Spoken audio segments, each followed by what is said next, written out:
예, 반갑습니다. 예. 예, 모처럼 광주 방문하셨을 텐데요. 네. 뭐 아무래도 최근 근황에 대해서 궁금해하시는 분들 많을 것 같습니다. 예, 그 두 분 대통령 서거하시고 나서 이제 보궐선거가 있었어요. 네. 보궐선거에서 저는 이제 주로 시민주권 대표로서 양산 선거에 역점을 두면서 여러 지역을 지원을 했는데 민심이 현 정부에서 많이 떠났다는 걸 확인할 수가 있었어요.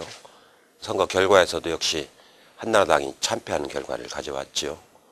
요즘에는 주로 노무현 대통령 기념사업회, 사람 사는 세상 노무현 재단 그걸 만드는 일을 지난 가을에 해가지고 이제 발족을 해서 지금 모금 운동을 한참 하고 있습니다. 한명숙 전 총리께서 이사장을 맡고 제가 같이 상임이사를 맡으면서 지금 모금 활동을 하고 있는데 의외로 많은 분들이 참여하셔서 모금이 꽤 잘 되고 있고요. 시민주권이 이제 발족을 해서 주로 이제 시민주권은 시민들의 정치활동 조직입니다. 그 활동을 이제 시작을 해서 얼마 전에 세종시를 방문해서 세종시 원안 살리기 일환으로 이제 그 활동을 시작했고요. 그 다음에 4대강 살리기에 터무니없는 예산을 많이 넣기 때문에 예산 주권 운동을 좀 시작을 했어요. 지금 국회에서 예산을 심의하고 있는데 그 예산의 문제점을 조목조목 우리가 지적을 하고 오늘부터 1인 시위를 국회 앞에서 시작을 했어요. 주로 저는 시민주권 활동하고 이 기념사업회 활동 두 가지를 중심으로 해서 지금 활동을 하고 있습니다. 아무래도 최근 창립한 시민주권 그쪽의 활동의 방점이 좀 더 찍혀 있지 않나 싶은데요. 결국 대선과의 연관성 주목하는 시각이 많은 것 같습니다. 대선과는 뭐 직접 관계되는 건 아니고요. 아무래도 이제 우리 사회가 지금 이제 집권을 10년 한 후에 야당이 됐기 때문에 지금 야당이 어느 때보다도 취약한 야당이 됐거든요. 그래서 실제로 이 야당만 갖고 정권 교체한다는 건 현실적으로 어려운 상황이 됐기 때문에 그 시민들, 깨어있는 시민들을 조직화해서 시민들과 야당이 함께하는 그런 그 민주화 또 민생 민주주의 이걸 하는 일환으로 이제 하는 겁니다. 하다 보면 이제 대통령 선거 때가 되면은 다시 정권을 되찾을 수 있는 그런 캠페인을 하게 될 가능성이 아주 높은 거죠. 결국 뭐 시민주권 또 우리 이해찬 대표의 스탠스도 대선하고는 연관이 될 수밖에 없다. 이거 인정하시는 걸로. 시민주권 자체가 이 나라를 민주화를 시키고 또 민생민주주의를 발전시키기 위해서 하는 거기 때문에 대통령 선거는 그 일환으로 굉장히 중요한 선거거든요. 그런 차원에서 대통령 선거에 어떤 형태든지 개입을 안 할 수는 없고 어떤 형태로 개입할지는 이제 그때 가서 좀 봐야 될 겁니다. 아무래도 오랫동안 정당 정치를 해오시지 않으셨습니까? 예. 그래서 시민주권은 상당히 좀 새로운 시도 이렇게 보여집니다. 창립대회를 통해서 노무현 그리고 김대중 전 대통령의 정치적 가치 지켜가겠다 이런 말씀하셨죠? 예. 그렇다면 국민의 정부 그리고 참여정부의 정치적 가치, 동질성 또 이질성은 어디에서 볼 수 있을까요? 지금 이제 국민의 정부에서도 제가 그 정권 인수위원회 책임자를 했고요. 또 참여정부에서는 이제 국무총리를 했는데 국민의 정부든 참여정부든 기본적으로 우리 사회의 민주화를 실현하고 제도화시키는 거에서는 큰 차이가 없죠. 같은 연장선상에서 같이 해온 거고 또 남북관계를 공동 번영하는 관계를 발전시키기 위해서 남북 화해 정책을 일관되게 써왔고 두 분 대통령이 남북 정상회담을 했지요.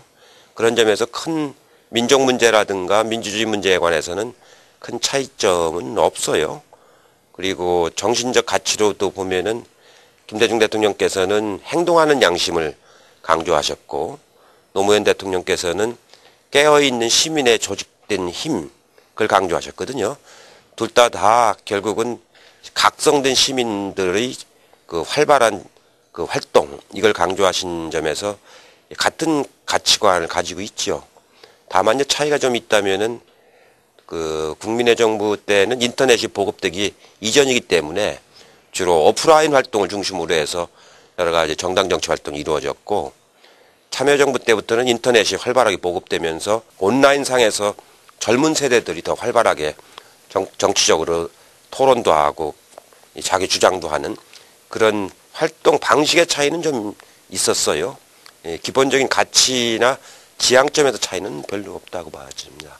네, 좀 가벼운 질문 하나 드리겠습니다. 우리 대표님 개인적으로 생각하시기에 참 이거 좀 고쳐야 되겠다. 아, 참 나쁜 단점이다. 이렇게 생각되는 부분 하나 있으십니까? 저요? 저는 원래 대중정치는 아닙니다.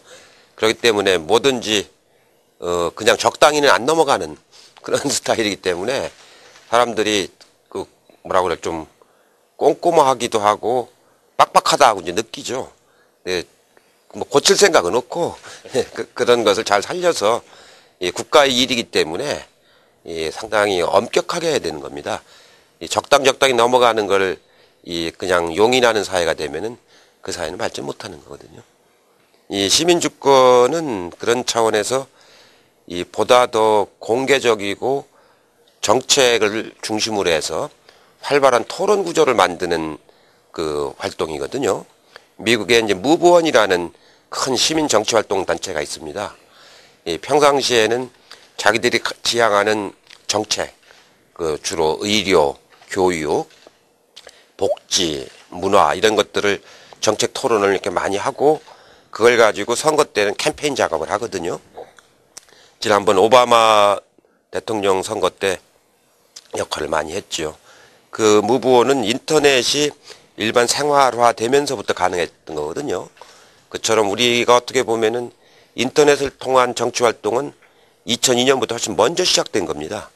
그래서 우리도 이제 그런 온라인과 오프라인을 겸하는 그런 그 시민들 정치 활동 이런 것을 활발하게 펼쳐나갈 그 생각인데 그 인프라가 깔리기 시작한 건 김대중 대통령 때부터예요. 대개 98년, 2000년 그 무렵부터 우리가 새로운 산업으로서 성장 동력을 추구해 나가는데 가장 중요한 것이 인터넷이다라는 그 IT 산업 육성 정책을 가지고 인프라를 깔기 시작했는데 10년 만에 이제 완전히 생활 정치의 한 틀이 돼버린 거거든요. 그것이 국민의 정부, 참여정부의 아주 놀라운 그 성과라고 볼 수가 있죠. 예, 좀 무거운 질문 하나 드리겠습니다. 김대중 그리고 노무현 전 대통령의 서거, 정치적 공백이 상당히 불가피하지 않습니까? 다른 한편으로는 역시 정치 제세력들의 새로운 기회가 될 수도 있다 이렇게 보여지고요. 결국 다양한 정치 세력들의 정치 참여 현실화되고 있습니다. 결국 통합이 최대의 화두로 2010년도 지방선거를 달굴 것 같은데요. 민주당 그리고 국민참여당 그리고 시민주권의 어떤 방향성 어떻게 보십니까? 그러니까 지금 민주당과 국민참여신당은 이제 당의 형식으로 지금 정당 활동을 하고 있는 거고요. 시민주권은 정당에 속한 사람도 있고 안 속한 사람도 있는 말하자면은 정당과 시민사회의 복합체라고 볼 수가 있거든요. 그렇기 때문에 이 서로 간의 차이가 어느 정도는 없는 건 아니에요. 있기 때문에 차이를 인정하면서도 서로 연대할 수 있는 틀 이걸 어떻게 만들어내느냐가 중요한 거거든요. 이번 보궐선거에서도 보면은 이 개인 후보의 어떤 성향보다는 한나라당 후보를 이겨야 된다라는 게 유권자들 뜻이었잖아요. 그렇기 때문에 후보들이 작은 차이를 가지고 갈라지는 것보다는 작은 차이를 넘어서 서로 연대해서 후보를 하나만 내면은 거의 선거를 이길 수 있다는 걸 확인했기 때문에 가능한 한 연대 틀을 빨리 만들어서 그 연대 틀 속에서 좋은 후보, 좋은 정책을 발굴해내는 그런 역할들을 해나갈 필요가 있어요. 아마 다음 주부터는 그런 연대 틀을 만드는 활동을 시작을 하게 될 겁니다.